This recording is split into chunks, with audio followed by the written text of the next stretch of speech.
अस्सलाम वालेकुम, मैं हूं मरियम नवाज, मेरे साथ है वसीम मलिक। आप देख रहे हैं फ्रॉम कोर्ट रूम नंबर 1। आज सुप्रीम कोर्ट ऑफ पाकिस्तान के 5 रुकनी मुतनाज़े बेंच ने आर्टिकल 63A का वो फैसला सुना दिया जो हम सब पहले ही से प्रिडिक्ट कर रहे थे, लेकिन उस फैसले की वजह से भी आईनी तरमीम का रास्ता हमवार नहीं हो सकेगा। कैसे, इससे मुतालिक हम बात करेंगे और साथ ही हम बात ये करेंगे कि आज ये जो फैसला आया है इसकी मुख्तलिफ डायमेंशंस क्या हैं, आर्टिकल 63A कहता क्या है, और मौलाना फजल रहमान जिनके हवाले से एक बड़ी खबर सामने आ चुकी है, लेकिन क्या उनके बगैर मुमकिन हो सकेगा आईनी तरमीम करना? अगर तो हो सकेगा कैसे, हम आपको बताएंगे। सबसे पहले ये कि Wasim, supreme court of Pakistan का फैसला क्या आया है, क्विकली सिर्फ बता दें। हम बहुत दिनों से डिस्कस करें, सबको पता था फैसला क्या आना है, लेकिन हुआ क्या? देखिए, वो जो एक 5 रुकनी बेंच जो खुद को कहता है, जिसे हमने ग्रोह का नाम दिया था, मैंने ग्रोह का नाम दिया था क्योंकि एक मुतनाज़ा और गैर कानूनी बेंच था, तो आज उसने सेकंड्स में फैसला सुनाया है। यानी काजी फैसल साहब को हमने कभी ऐसा नहीं देखा कि इतनी अहमियत का हामिल केस हो, आईनी तशरीह का मामला हो, और वो सिर्फ 2 सेकंड दाएं जाने बैठे जजेस, 2 सेकंड बाएं जाने बैठे जजेस उनसे मुशावरत करें और उसके बाद कहें कि जी जो तफसीली वजूहात है वो बाद में जारी की जाएंगी और फैसला ये है। फैसला ये सुनाया गया कि सुप्रीम कोर्ट ऑफ पाकिस्तान का ये 5 रुकनी गैर कानूनी बेंच, जो उन्हें वो कानूनी बेंच कहते हैं, वो ये नजरसानी की दरखास्तें जो हैं वो मंजूर कर रही है। सुप्रीम कोर्ट ऑफ पाकिस्तान का 2022 का जस्टिस मुनीब अख्तर जिस फैसले के अथर थे, उस फैसले को कलअदम करार दिया गया है। फैसला 5-0 की अक्सरियत से सुनाया गया है। तो ये 3 से 4 सत्रों का ये फैसला था जो आज के रोज़ कमरा अदालत में सुनाया गया। और उस सारे मामले के बाद आपने बड़ा दुरुस्त कहा कि क्या आईनी तरमीम, क्योंकि आज के रोज़ हमने गुज़श्ता वीडियो में जैसे हमारे नाजरीन को बताया कि अली जफर साहब ने भी आज चीफ जस्टिस काजी फैसल साहब को खरी खरी सुनाई है। उनके मुंह पर वो सारी बातें रखी हैं जो कि एक अली जफर साहब का जिस तरह से एक उनकी शख्सियत है, मिजाज है, वो कभी ऐसी बातें नहीं करते। अली जफर का आपने जिक्र किया, अली जफर साहब को बहुत क्रिटिसाइज भी किया जा रहा है, लेकिन आपके और मेरी, क्योंकि हम उनको एक अरसे से देख रहे हैं, ये उनका मिजाज नहीं है। आपने बिल्कुल ठीक कहा। उन्होंने आज जब वो अदालती मुआविन भी आ गए तो मुझे ये लगता है कि पहले तो पाकिस्तान तहरीक इंसाफ के पास कोई और ऑप्शन नहीं था, उन्होंने बाइकॉट ही कर दी थी। और अगर वो बाइकॉट ना करते, बैरिस्टर अली जफर बड़े तरीके से लेके चले, सब कुछ उन्होंने नोट कराया, ट्रांसक्रिप्शन की सूरत उन्होंने जजेस के मुंह पर बताया कि भाई ये आपकी आईनी तरमीम के लिए सब कुछ हो रहा है, आपको फायदा पहुंचाने के लिए हो रहा है, उन जजेस को बेनिफिशियरी साबित तक कर दिया। तो फिर बैरिस्टर अली जफर कहाँ गलत है कि उनके ऊपर इतनी तनकीद की जा रही है? देखिए, सोशल मीडिया पे उन्हें ट्रोल किया जा रहा है, बड़े सख्त अल्फाज जो है उनके लिए इस्तेमाल किए जा रहे हैं, लेकिन हमने भी देखा पाकिस्तान तहरीक इंसाफ इस मुकदमे में होती या ना होती, आप जरा कोई और वकील पाकिस्तान तहरीक इंसाफ का काजी फैजीसा की इसी अदालत के इसी मुकदमे में भेजकर कहते कि वो फरीक बन के दिखाता। पहले नंबर पे कि अली जफर साहब इस मुकदमे में फरीक बने, उन्हें अलाउ किया गया, वो इमरान खान के वकील थे। और दूसरा, पाकिस्तान तहरीक इंसाफ इस मुकदमे में उल्टी भी लटक जाती। वो जो कल सैयद मुस्तफ़ैन काज़मी है ना, हमारे यहाँ भी हमारा जो लोग हैं बड़ी माजत के साथ कि उन्हें भी वो सुल्तान राहिद टाइप जो बिहेवियर है ना वो बड़ा पसंद आता है। माजत के साथ मुस्तफ़ैन काज़मी ने कभी सुप्रीम कोर्ट में प्रैक्टिस नहीं की है, ना ही वो सुप्रीम कोर्ट के लॉयर है, और वो एक और ओहदे से CDA के एक डायरेक्टर थे, वहां से आए और पता नहीं उनको क्या बना दिया गया कल से अभी तक। अच्छा, अब जो मामलात हैं वो लीगल ग्राउंड्स पे लड़े जाते हैं। बैरिस्टर अली जफर साहब आते ना आते, फैसला यही आना था, लेकिन उन्होंने क्या किया, उन्होंने बड़ी खूबसूरती से कल के दिन और आज के दिन इस फैसले से आने से पहले इस फैसले को मुतनाज़ा बनाया, इमरान खान का पैगाम काजी फैसल साहब तक पहुंचाया, या जो PTI मैक्सिमम इस मामले में गेन कर सकती थी वो किया। उसके बाद एक और तनकीद भी हो रही है। तनकीद ये है कि उन्होंने मुआविन क्यों बना। वो अली जफर साहब पाकिस्तान तहरीक इंसाफ के सेनेटर हैं, उससे कबल वो एक वकील हैं। ये ठीक है, डिबेट होनी चाहिए कि उन्हें इस मौके पर इस केस में अदालती मुआविन बनना चाहिए था या नहीं, लेकिन उन्होंने अदालती मुआविन बन के भी वही बातें की, पाकिस्तान तहरीक इंसाफ का स्टांस रखा। हालांकि अदालती मुआविन जो है वो कह के भी गए कि ये जो मैंने बातें की हैं ये PTI से वाबस्ता नहीं है। अदालती मुआविन अदालत का, बेंच का दोस्त हुआ करता है, ये उसकी तारीफ है लीगल लैंग्वेज के अंदर। और बैरिस्टर अली जफर के हवाले से जो भी तनकीद चल रही है, उन्होंने बाकायदा इस बेंच में जो कुछ आज रिकॉर्ड करवाया है, अगर उसके समरात आप आज नहीं देख रहे ना, तो अगर ये जब सारी धुन छटेगी महीने बाद, ये आईनी तरमीम, ये सब कुछ ये टिक जाएगा जब मामला झांक बैठेगी तो आपको समझ में आएगा कि बैरिस्टर अली जफर के उठाए गए लीगल एतराज़ात कैसे फ़ायदा पहुंचाते हैं उनकी जमात को। और यही होता है एक जो मुझे लगता है अच्छे वकील का काम यही होता है, अपनी जमात को फ़ायदा या अपने फरीक को फ़ायदा पहुंचाने के लिए जो बैरिस्टर अली जफर ने किया। अच्छा, मुझे ज़रा ये बताएं, आज काजी फायज़ा साहब भी कहते रहे कि जस्टिस मुनीब अख्तर का जो जजमेंट था उससे आर्टिकल 63A भी गैर फाल हो गया, उससे आर्टिकल 95 भी गैर फाल हो गया, वो पूरा आईन पाकिस्तान ही गैर फाल करा रहे थे। और ये कहा गया कि जो रीड इन की टर्म है वो जस्टिस मुनीब ने अपनी जजमेंट में इस्तेमाल की, कॉन्स्टिट्यूशन को री राइट किया। मुझे ज़रा ये बताइए कि जो एक शोर है कि अरकान असम्बली का वोट शुमार नहीं होगा, ये जस्टिस मुनीब ने तशरीह की थी। मुझे ज़रा इस आर्टिकल में पढ़ के बता दीजिए, आपकी अंग्रेज़ी भी मुझसे माशाल्लाह बहुत बेहतर है, कि कहीं अगर उर्दू में होता नाज़रीन मैं पढ़ लेता, अंग्रेज़ी में है तो मरियम पढ़ रही हैं, कहीं ये लिखा हुआ है आइन के आर्टिकल 63A में कि डिफेक्शन जिन 4 सूरतों में होती है वहाँ पर इनका वोट काउंट होगा। देखिए, जस्टिस मुनीब अख्तर के फैसले के ऊपर तनकीद करने ना करने से पहले हम पढ़ लेते हैं आर्टिकल 63A कहता क्या है। आर्टिकल 63A कहता है disqualification on grounds of defection etcetera, यानी इनहराफ की सूरत में किसी का नाअहली के हवाले से ये आर्टिकल 63A है। फिर आर्टिकल 63A की शिक 1 कहती है कि if a member of a parliamentary party composed of single political party in a house A resigns from membership of his political party or joins another political parliamentary party, votes or abstains from voting in the house contrary to any decision issued by parliamentary party to which he belongs in relation to। 4 सूरतें define की गई हैं। पहली ये कि अगर कोई शख्स अपनी जमात छोड़ के दूसरी जमात ज्वाइन करता है तो वो मुनहरिफ शुमार होगा। दूसरा ये कि अगर वो इन 4 सूरतों में अपनी पार्लिमानी पार्टी की मंशा के खिलाफ जाकर वोट करता है तो फिर इलेक्शन, ये 4 सूरतें क्या है, election of the prime minister और chief minister, a vote of confidence और a vote of no confidence, money bill and constitutional amendment. ठीक है, ये 4 सूरतें हैं जिनकी सूरत में अगर कोई शख्स अपनी पार्लिमानी पार्टी के खिलाफ जाके वोट करता है तो वो मुनहरिफ काउंट होगा और उसके खिलाफ कार्रवाई होगी। अब जो कार्रवाई है उस कार्रवाई के हवाले से पूरा तरीक़ेकार लिखा है कि he may be declared in writing by the party head to have defected from the political party and the party head may forward a copy of the declaration to the presiding officer and the chief election commissioner and should similarly forward a copy. तरीक़ेकार है और तरीक़ेकार को simply बता देती हूँ वसीम, जब कोई बंदा वोट अपनी पार्टी के खिलाफ जाएगा तो फिर उसका जो पार्लिमानी लीडर होगा, पार्टी हेड होगा पार्लियामेंट में, वो जाएगा लिखेगा इलेक्शन कमीशन को या प्रिजाइडिंग अफसर को यानी स्पीकर को, और उसकी नाअहली जो है वो इलेक्शन कमीशन ने करनी है। आपने ये पूरा आर्टिकल पढ़ लिया, इसमें कहीं लिखा है कि वोट काउंट होगा? नो, और यही वो खामोशी थी जिसकी वजह से तशरीह मांगी गई थी कि जब ये नहीं लिखा दस्तूर साजों ने कि वोट काउंट होगा, ये भी नहीं लिखा कि काउंट नहीं होगा, आइन है खामोश। हाँ। सदर ने रेफरेंस भेजा और पूछा सवाल कि वोट काउंट होगा या नहीं। सुप्रीम कोर्ट का काम है आइन की तशरीह करना। हाँ। उन्होंने आइन की जो तशरीह की जस्टिस मुनीब अख्तर ने, वो क्या रियलिटी के या जो पॉसिबिलिटी हो सकती थी उसके करीब तर नहीं किया।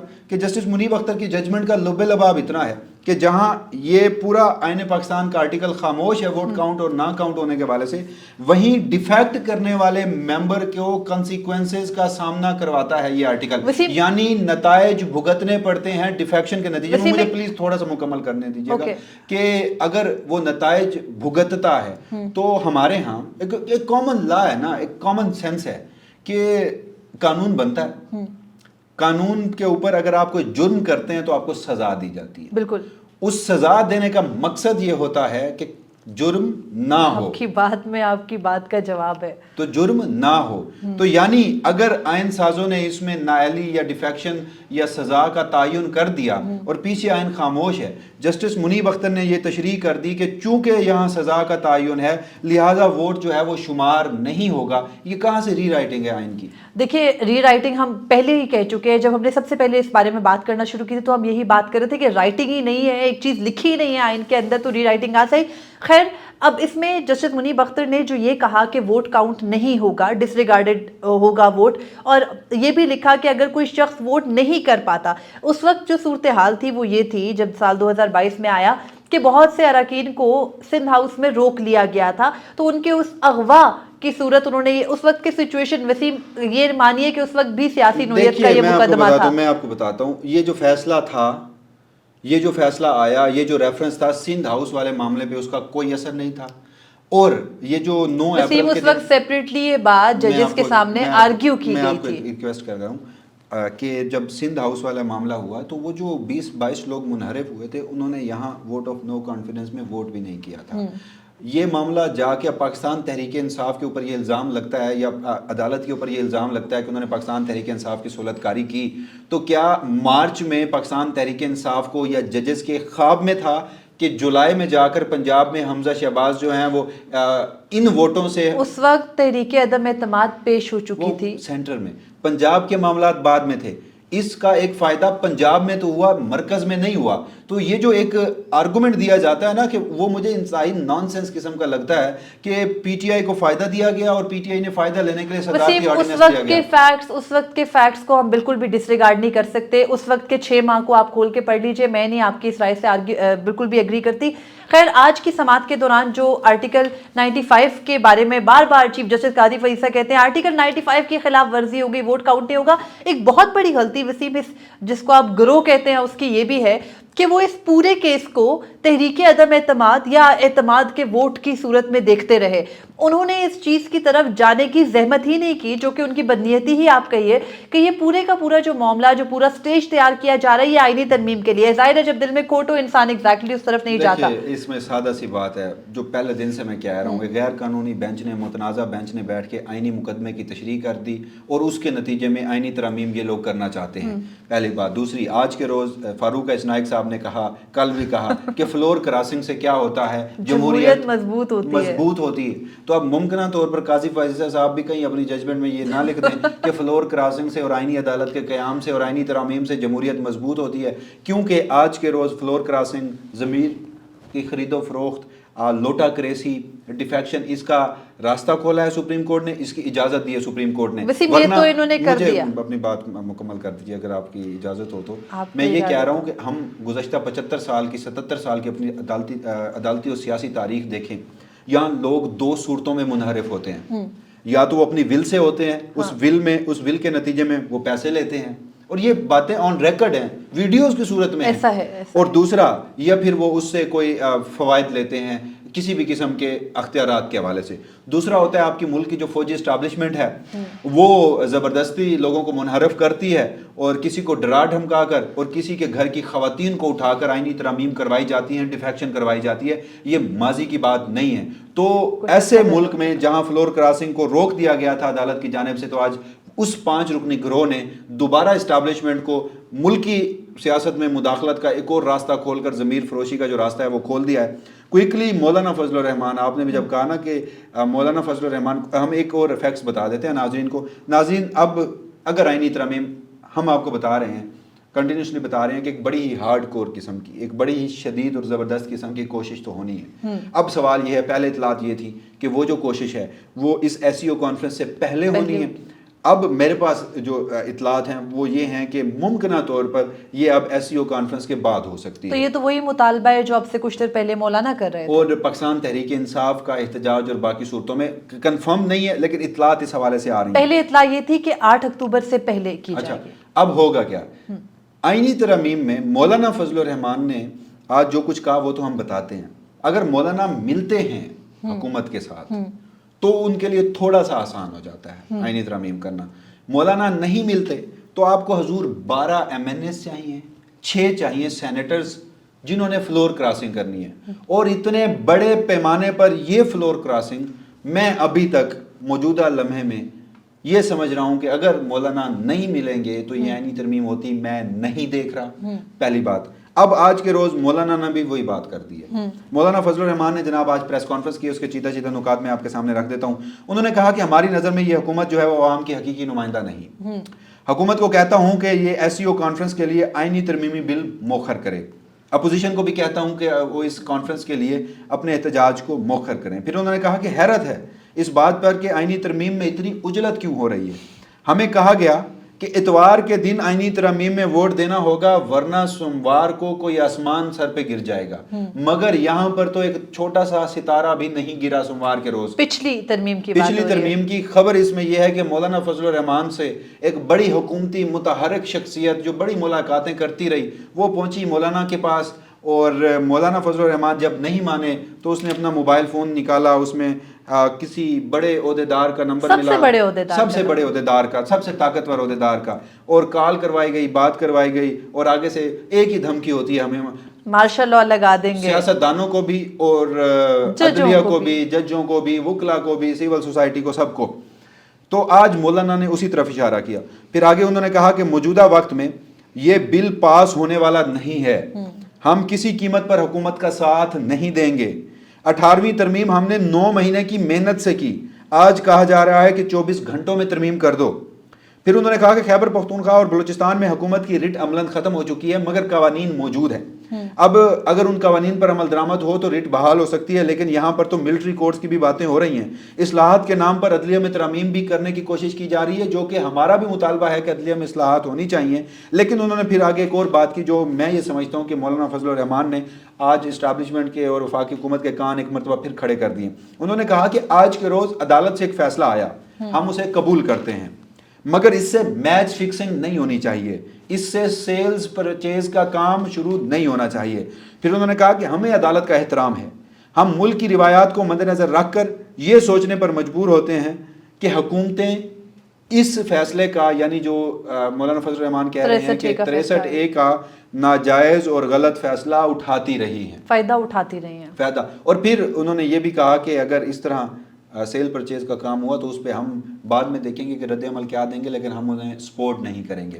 تو اب اس سارے معاملے میں مجھے تو ابھی تک مولانا فضل الرحمان اس آئینی ترمیم میں, کیونکہ ہم نے بتایا تھا کہ مولانا جو ہیں وہ 25 اکتوبر سے پہلے, یہ انہوں نے گورنمنٹ کو بھی کہا ہے کہ 25 اکتوبر سے پہلے تو کوئی آئینی ترمیم نہیں ہے. تو کیا یہ 12 سینیٹرز, MNAs, 6 سینیٹرز مولانا کے بغیر یہ آئینی ترمیم, یہ قومی اسمبلی کا اجلاس, یہ سب کچھ ہو پائے گا؟ مجھے تو ابھی تک لگتا ہے کہ نہیں. ہمارا کنسسٹنٹ ویو رہا ہے, میرا بھی یہی رہا ہے کہ نہیں ہو سکتا. اور ایک اور خبر یہ بھی ہے کہ میاں نواز شریف جو کہ انہی تاریخوں میں ملک سے باہر بھی جا رہے تھے, ان کا بھی موقف یہ ہے کہ مولانا کو ساتھ ملائے بغیر آئینی ترمیم نہیں کرنی. اور یہی جو میاں نواز شریف کے قریب وفاقی وزراء یا اعلیٰ شخصیات حکومتی, وہ بھی پچھلے ایک ہفتے سے یہی کہہ رہے کہ مولانا کے بغیر نہیں ہو سکتا. تو اس ساری صورتحال میں آج مولانا نے تو اپنا فیصلہ سنا دیا ہے کہ کم از کم موجودہ چیف جسٹس تک کی حد تک کے لیے وہ نہیں راضی کہ یہ آئینی ترامیم کی جائیں. اور چیف جسٹس قاضی فیض حسن نے تو ہوم ورک کر کے دے دیا. آج سماعت کے دوران انہوں نے بیرسٹر علی ظفر کو مخاطب کر کے یہ بھی کہہ دیا کہ ہماری ججز کی آپس میں کوئی لڑائی نہیں ہے, اور مجھے نہیں پتا میرا اگلا سانس بھی ہوگا یا نہیں. تو اس پوری صورتحال کے اندر وسیم, ججز بھی تو خاموش ہے, اور ان کی جانب سے خاموشی کب تک رہے گی؟ سارے معاملے پہ نا کچھ اطلاعات بھی ہیں, ہاں, اور کچھ تجزیہ بھی ہمارا ہے, اور کچھ ہونا کیا چاہیے.